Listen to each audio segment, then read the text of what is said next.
Voilà, j'en étais là. Nous avons en auxiliaire 1 la batterie, que je peux nommer d'ailleurs. Drums.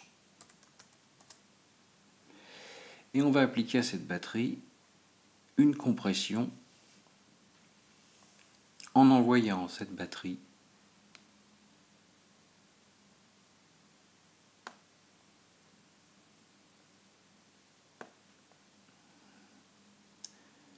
sur le bus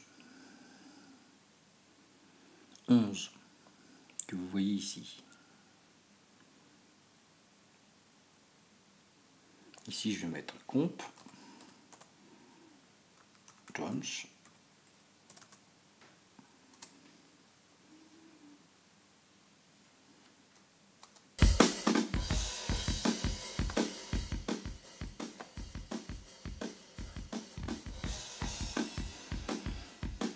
donc là, j'ai envoyé à partir de ce potentiomètre la batterie sur le bus 11. J'aurais pu très bien aussi l'envoyer pré-fader. C'est-à-dire que là, le montant que je lui donne ici n'a aucune incidence sur la batterie que vous voyez ici.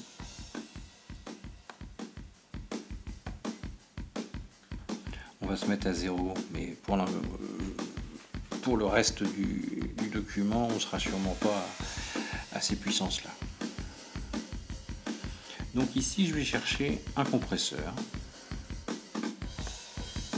stéréo et je vais appliquer un facteur de 4.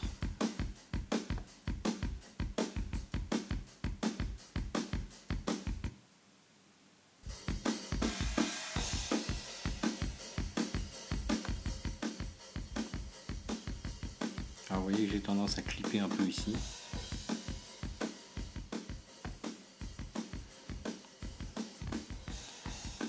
Et on va travailler le seuil de compression ici.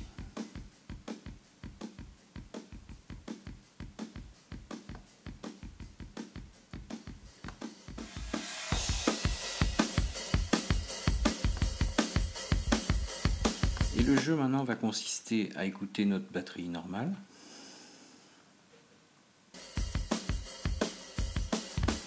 Et à lui adjoindre la batterie compressée.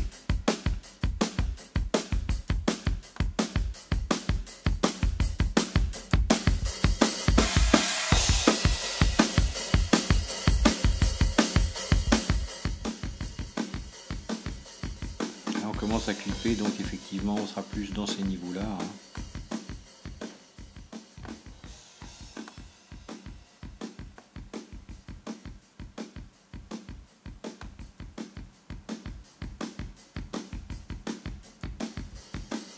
Là on commence à avoir quelque chose vraiment riche.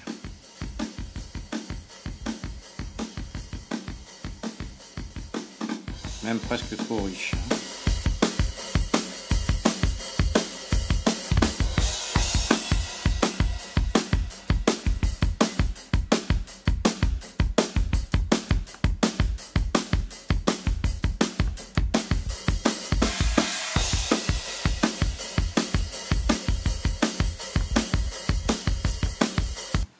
Voilà, pour ce qui est de la compression parallèle. C'est-à-dire qu'en parallèle de ma piste de batterie, j'ai une piste de batterie, la même, avec l'égalisation ici,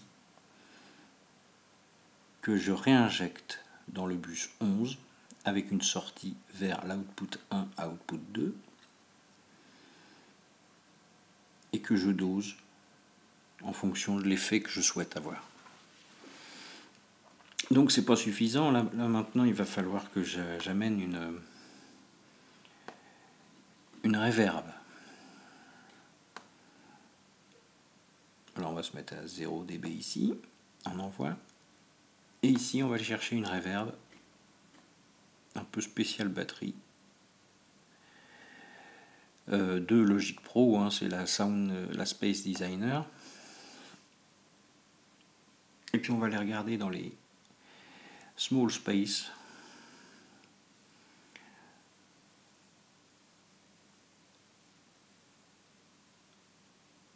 quelque chose qui soit adapté à la batterie, en preset. On se met à fond sur l'effet réverbéré et on met pas du tout de son dry, c'est-à-dire de son sec. On prend du son réverbéré uniquement.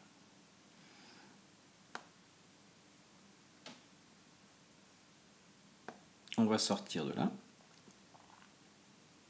et on va doser ce qu'on souhaite ajouter comme reverb.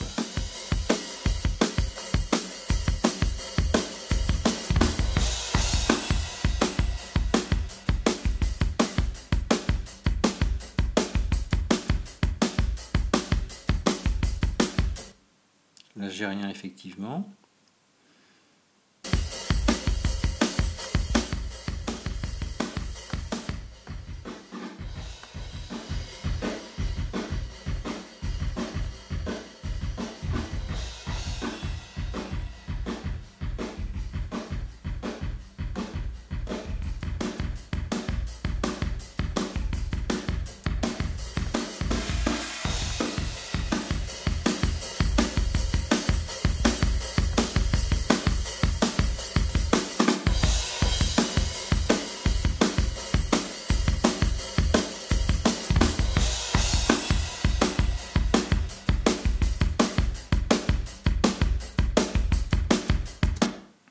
Voilà, donc avec en 40 minutes, on a dû faire un mix de batterie complet, avec les noise gates sur les instruments importants à isoler, grosse caisse claire, de l'équalisation légère, notamment à l'aide des filtres passe haut, passe bas, une petite compression ici sur le room mic pour lui donner un peu de volume.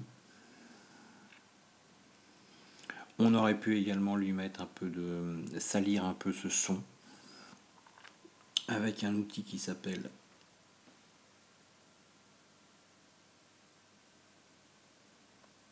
Beat Crusher, qui va nous permettre par exemple de repasser en 8 bits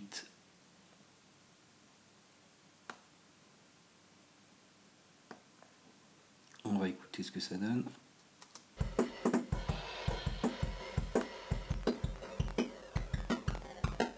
Vous voyez là, je tords complètement le son.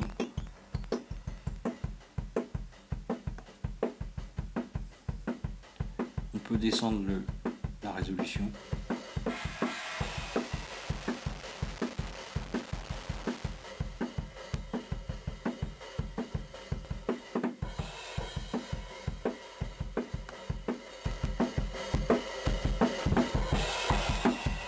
Et on pourrait salir le son en rajoutant un peu de distorsion, de drive.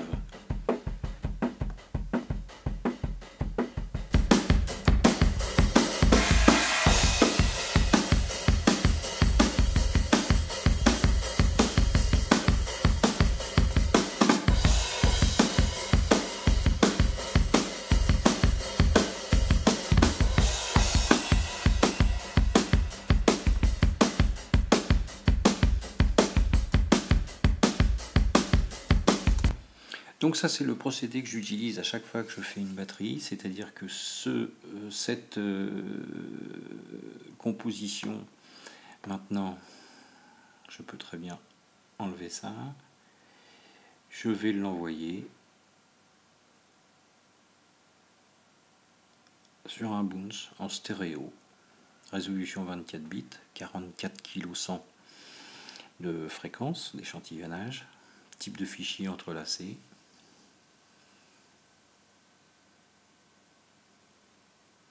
En PCM pour me faire un fichier stéréo. Voilà, j'espère que cette présentation de mixage batterie vous a intéressé et qu'on aura l'occasion de se revoir sur mon site pour une proposition de cours que je propose à partir du mois de septembre 2013. À bientôt.